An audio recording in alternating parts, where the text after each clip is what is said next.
तो देखो यहाँ पे एक डाउट क्वेश्चन हम लोग देखेंगे, प्रीवियस ईयर का क्वेश्चन है। एक मैट्रिक्स ए आपको गिवन है और एक वेक्टर आपको डिफाइन किया हुआ है एक्स वाई जेड, ठीक है, सच दैट के डिटर्मिनेंट ऑफ ए 0 होना चाहिए, ठीक है। देन डायमेंशन ऑफ भी आपसे पूछ रहा है। तो लीनियर अलजेब्रा का बहुत ही सिंपल क्वेश्चन है और जिनसे हो सकता है ना वो आप पहले खुद से कर लीजिए, बिल्कुल हो जाएगा।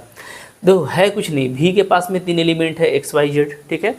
डायमेंशन पूछ रहा है तो बस हमको ये चेकआउट करना है कि क्या ये तीनों लीनियरली इंडिपेंडेंट है, ठीक है। अगर तीनों इंडिपेंडेंट होगा तो 3 हो जाएगा, अदरवाइज कम हो सकता है, ठीक है। तो ये जो एक्स वाई जेड है इसके बीच में जो रिलेशन है वो इस डिटर्मिनेंट ए के 0 होने से पता चलेगा। तो जो भी एक्स वाई जेड का रोल है वो कहाँ है, वो डिटर्मिनेंट मैट्रिक्स ए में है। तो एज पर डिफिनेशन आप कुछ मत कीजिए, सिंपली जो ए का डिटर्मिनेंट है उसको 0 कर दीजिए और देख लीजिए कि क्या मिलता है, ठीक है। तो अगर मैं अच्छा ए भी देखिएगा तो बहुत ही सिंपल मैट्रिक्स है, बहुत दिख रहा है ना, बहुत मोहब्बत से देखोगे तो ये 0 हो जाएगा, ठीक है। तो कुछ इसमें हम लोग कर लेते हैं ऑपरेशन, जैसे मैं कॉलम ऑपरेशन ले लेता हूँ। C1 को रिप्लेस कर देता हूँ मैं C1 माइनस C2 और C2 को रिप्लेस कर देता हूँ C2 माइनस C3, ठीक है। तो मैट्रिक्स हमारा ए आ जाएगा इक्विवेलेंट टू क्या आ जाएगा जी, ये 1 1 0 हो जाएगा, 2 2 0, ये x माइनस वाई हो गया, ठीक है। फिर ये आपका 0 2 3 माइनस 1 वाई माइनस जेड और लास्ट कॉलम हमारा एज इट इज़ रहेगा 1 3 जेड। अब देखो अब ये आ गया।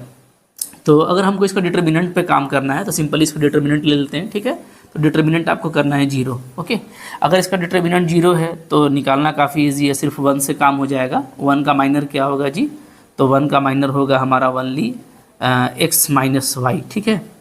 एक्स माइनस वाई माइनस में आएगा, खैर कोई फ़र्क नहीं पड़ता तो कि इधर 0 है। तो यहाँ से हमको ये मिल जा रहा है कि x क्या है, y की इक्वल है, ठीक है। x और y आपस में इक्वल हैं, ठीक है। और x और y इक्वल होगा तो बिल्कुल 2 कॉलम आपस में इक्वल हो जाएंगे। ऐसा करने का ज़रूरत भी नहीं था, इसलिए मैं बोलता हूँ कि थोड़ा मोहब्बत से देखेंगे तो कुछ करने का ज़रूरत नहीं पड़ेगा।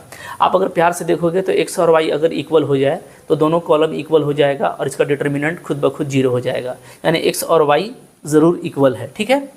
अगर इक्वल है तो अब डायमेंशन में बचा क्या, तो x और y दोनों के लिए सिर्फ हम x ही लेंगे क्योंकि दोनों x है, ठीक है, और एक z। तो टोटल जो डिफरेंट एलिमेंट बच रहा है भी के पास में वो 2 ही है, x है और z है, ठीक है। तो इसका डायमेंशन 2 होगा, ठीक है। बिल्कुल सिंपल सा चीज़ है, इस तरीके से आप जब भी क्वेश्चन करना तो जल्दी से हो जाएगा।